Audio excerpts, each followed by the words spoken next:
الحمد لله وكفى وسلام على عباده الذين اصطفى أما بعد فأعوذ بالله من الشيطان الرجيم بسم الله الرحمن الرحيم وضرب الله مثلا للذين آمنوا امرأة فرعون إذ قالت رب ابن لي عندك بيتا في الجنة ونجني من فرعون وعمله ونجني من القوم الظالمين صدق اللہ العظیم۔ اللہ کا بیش بہا انعام و اکرام ہے کہ اللہ نے ہم سبوں کو اصلاحی مجلس میں بیٹھنے کی توفیق عطا فرمائی۔ یہ اللہ کا خاص فضل و کرم ہے اور اللہ نے بیٹھایا ہے، اپنا کوئی کمال نہیں ہے، اس لیے اللہ کا خوب شکریہ ادا کریں۔ ہم نے قرآن پاک کی آیت پڑھی ہے ایک، اس کا ترجمہ پہلے سماعت فرما لیں، اس کے بعد اسی ضمن میں کچھ باتیں ہوں گی، اس کے بعد انشاءاللہ دعا پر مجلس کا اختتام ہو جائے گا۔ ترجمہ یہ ہے کہ جن لوگوں نے ایمان اختیار کیا ہے ان کے لیے اللہ فرعون کی بیوی کو مثال کے طور پر پیش کرتا ہے، فرعون کی بیوی کو مثال کے طور پر پیش کرتا ہے۔ جب اس نے کہا تھا میرے پروردگار میرے لیے، یعنی دعا کیسی مانگنی ہے دیکھیے، اللہ قرآن میں بتلا رہا ہے۔ عندک بیتن فی الجنہ، حضرت آسیہ رو رہی ہیں اور اللہ سے کہہ رہی ہیں، کیا کہہ رہی ہیں؟ عندک بیتن فی الجنہ، میرے پروردگار میرے لیے اپنے پاس جنت میں ایک گھر بنا دے۔ کیا بنا دے؟ ایک گھر بنا دے، اور مجھے فرعون اور اس کے عمل سے نجات دے دے، اور مجھے ظالم لوگوں سے بھی نجات عطا فرما۔ کن لوگوں سے؟ کہہ رہے فرعون کی بیوی کا نام آسیہ تھا۔ کیا تھا؟ فرعون کی بیوی کا نام آسیہ تھا۔ اور جب حضرت موسیٰ علیہ السلام کو اللہ تعالی نے جادوگروں پر فتح یعنی کامیابی نصیب فرمائی تو ان جادوگروں کے ساتھ وہ بھی حضرت موسیٰ علیہ السلام پر ایمان لے آئی تھی۔ کون؟ حضرت آسیہ، جس کے نتیجے میں فرعون نے ان پر بہت ظلم ڈھائے۔ اس موقع پر انہوں نے یہ دعا فرمائی، اور بعد روایت میں آیا ہے کہ فرعون نے ان کے ہاتھ پاؤں میں میخیں گاڑ کر اوپر سے ایک پتھر پھینکنے کا ارادہ کیا تھا، لیکن اس سے پہلے ہی اللہ تعالی نے ان کی روح قبض فرما لی۔ فرعون نے یعنی ایسے ہاتھ باندھ دیا حضرت آسیہ کا، اور جو اوپر سے ایک پتھر پھینکنا چاہا کہ یہ جو ہے یہ ہو جائے، مگر اس سے پہلے ہی اللہ نے روح نکال لی۔ یہاں پر کچھ بات اصل سمجھانے کی ہے۔ کہہ رہے فرعون جو خود اللہ کہلواتا ہے، کیا کہلوا رہا ہے؟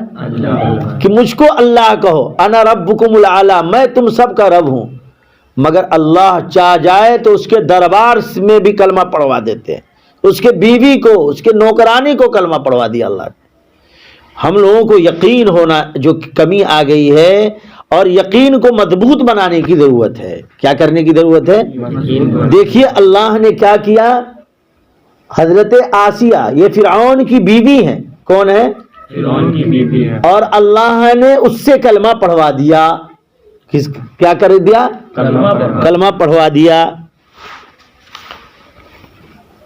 کیا کرا؟ اپنے سجدے کرواتا ہے، اور وہ اپنے جو ہے عبادت کرواتا تھا اس گھر میں۔ اس کی بیوی حضرت آسیہ بن مزاحم، یہ عورت ایمان والی ہے، اور اتنا پختہ ایمان ہے کہ شاید کوئی عام مرد کو بھی اتنا پختہ ایمان نہیں ہوگا، اور تصور بھی نہ کر سکے گا۔ بھائی کوئی آدمی تصور بھی کر سکتا ہے، اگر تصور بھی نہیں کر سکے گا۔ فرعون نے خواب دیکھا۔ کیا دیکھا؟ فرعون نے خواب دیکھا۔ خواب دیکھنے کے بعد وہ خواب کی تعبیر کرنے والوں کو، نجومیوں کو بلوایا۔ کیا بلوایا؟ کہ بھائی میں نے آج خواب دیکھا ہے، نجومی سب کو بلاؤ۔ نجومی لوگ آئے، فرعون نے اپنا خواب بتلایا۔ کیا کیا؟ خواب بتلایا۔ تو نجومیوں نے کہا کہ دیکھو بھائی، اس خواب کی تعبیر یہ ہے کہ ایک لڑکا پیدا ہوگا بنی اسرائیل سے ایک لڑکا پیدا ہوگا جو تمہارے تخت کو ہلا دے گا۔ کیا کرے گا؟ کہ اچھے ہمارے تخت کو ہلا دے گا۔ بس اس نے آرڈر کر دیا کہ آج سے بنی اسرائیل کے جتنے بچے یعنی لڑکے پیدا ہوں اس کو قتل کر ڈالو. کیا کرو؟ قتل کر ڈالو. کہہ رہے جس کو اللہ رکھے اس کو کون چکھے. اس نے کہا کہ سب کو قتل کروانا شروع کر دیا. اللہ کو اسی کے گھر میں موسیٰ کی پرورش کرانی تھی. موسیٰ علیہ السلام پیدا ہوئے, ان کی امی گھبرائی تو اللہ نے دل میں بات ڈالی گھبرانے کی ضرورت نہیں ہے, ایک صندوق بنائیے اور اس میں بچے کو رکھ کر کے آپ سمندر میں ڈال دیجئے. کیا ڈال دیجئے؟ سمندر میں ڈال دیجئے. سمندر میں ڈالا. اب وہ جو ہے سمندر سے آ رہا ہے, ان کی نوکرانی نے دیکھا کہ بھائی بچہ ہے. حضرت آسیہ کا دیکھیے صندوق ہے, صندوق کا نکالو. اب کھولا گیا, دیکھا ایک خوبصورت بچہ ہے. اس میں کیا ہے؟ کہہ رہی اس کو لاؤ گود میں. اب فرعون آیا, دکھا کہ دیکھیے نا ایک بہت خوبصورت بچہ ہے. حضرت آسیہ کو بچہ نہیں تھا. کیا نہیں تھا؟ بچہ نہیں تھا. کہ اللہ نے کتنا خوبصورت بیٹا دے دیا ہے, اب اس کو ہم پالیں گے پوسیں گے. اب دیکھیے قرآن کہہ رہا عسیٰ ان ینفعنا, کہہ رہے ہیں یہ نفع دے گا ہمیں. کیا دے گا؟ حضرت آسیہ کیا کہہ رہی ہیں؟ یہ نفع دے گا ہمیں. تو دیکھیے اللہ تعالیٰ منہ سے بھی کہلوا دیتا ہے. حضرت آسیہ کہہ رہی ہیں ہمیں نفع دے گا, فرعون کہہ رہا ہے کہ تمہیں نفع دے گا مجھے نفع نہیں دے گا. اللہ اکبر. غور سے سنیے کیا کہہ رہا ہے. حضرت آسیہ کہہ رہی ہیں کہ ہمیں نفع دے گا, عسیٰ ان ینفعنا, امید ہے کہ ہمیں نفع دے گا. تو فرعون کہہ رہا ہے تمہیں نفع دے گا مجھے نفع نہیں دے گا. پھر وہ حضرت آسیہ کہہ رہی ہے ہم لوگوں کی آنکھوں کی, یہ میرے آنکھوں کی ٹھنڈک ہوگی. کہہ رہی ہے تمہارے آنکھوں کی ٹھنڈک ہوگی, میرے آنکھوں کی ٹھنڈک نہیں ہوگی. تو آپ کو معلوم ہی ہے قصہ لمبا چوڑا ہے, قصہ لمبا چوڑا ہے. ہم یہاں پہ صرف یہ بتانا چاہ رہے ہیں کہ دیکھ لیجئے حضرت آسیہ نے محنت کی. کیا کی؟ یہاں پہ دو بات بہت قابل غور ہے. کیا بات؟ دو بات بہت قابل غور ہے. اگر عورت دین پر عمل کرنا چاہے, کیا کرنا چاہے, تو بڑی سے بڑی طاقت دین پر عمل کرنے سے نہیں روک سکتی. کہتی ہے نا ہم کو پردہ کرنا مانے ہیں, یہ کرنا مانے ہیں, وہ کرنا مانے. کر یہ سب فضول کی باتیں ہیں. کیا ہے؟ آدمی اگر عورت ہمت کر لے تو پہاڑ کو توڑ سکتی ہے. کیا چیز کو توڑ سکتی ہیں؟ پہاڑ کو توڑ سکتی ہیں.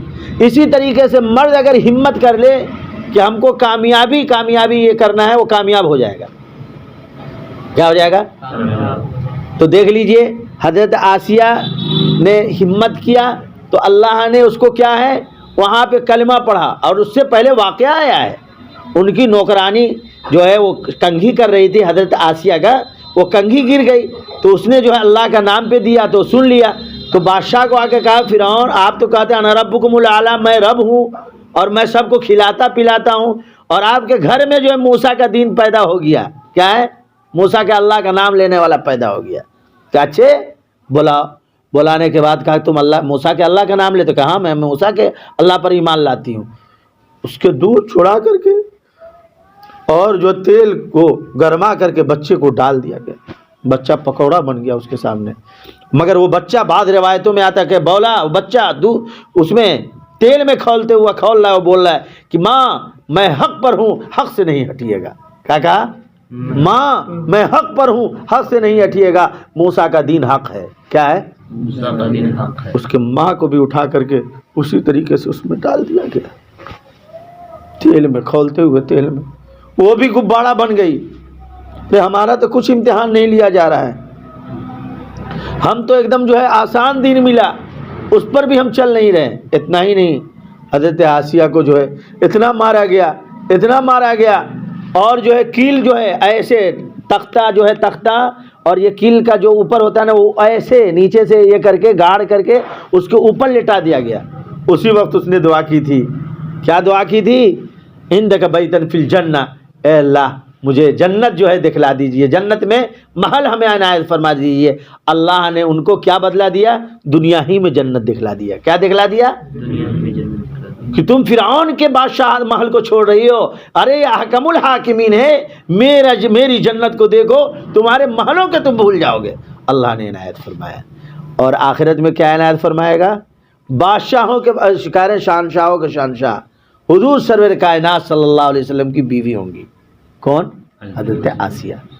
اب دیکھیے عنایت فرمایا، کہہ رہے ہیں اب وہ دعا کر رہی ہیں کہ ہمیں جنت دکھلا دیجیے، تو اللہ نے جنت دکھلا، وَنَجِّنِي مِن فِرْعَوْنَ وَعَمَلِهِ، کہہ رہے ہیں کہ فرعون کے کالے کرتوتوں سے ہماری حفاظت فرمائیے اور ظالمین سے ہمیں نجات دلا دیجیے۔ اللہ نے نجات دلا دیا، اللہ اپنی یہاں بلا لیا۔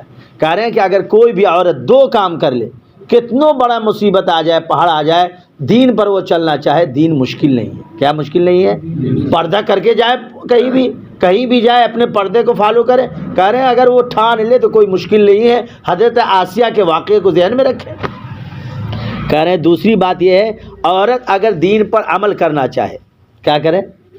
دوسری بات یہ ہے، عورت اگر دین پر عمل کرنا چاہے اور کوئی دقت آ جائے، کیا آ جائے؟ پریشانی آ جائے اور اس پر ڈٹی رہے، کہہ رہے ہیں وہ پریشانی کو اللہ آسانی میں بدل دے گا۔ کیا فرما دے گا؟ اس لیے ہماری ماں اور بہنوں کو آپ کہیں کہ دین کا کام کرتے رہیں اور اس پر ڈٹے رہیں، کہ ان تنصروا اللہ ینصرکم ویثبت اقدامکم۔ جو اللہ کا کام کرتا ہے تو اللہ تبارک و تعالیٰ اس کے قدموں کو جما دیتا ہے۔ کیا کرتا ہے؟ اس لیے ہمیشہ اپنے گھر اور ماحول میں حضرت آسیہ کے واقعے کو نقل اور بتلاتے رہیں کہ حضرت آسیہ نے کیسی قربانی دی، کیسی قربانی دی، اور اس قربانی کے بدلے میں اللہ نے کیا دیا؟ دنیا ہی میں جنت دکھلا دیا۔ کیا کیا؟ اور آخرت میں اس کا کیا بدلہ دے گا؟ حضور سرور کائنات صلی اللہ علیہ وسلم کی زوجہ ہوں گی۔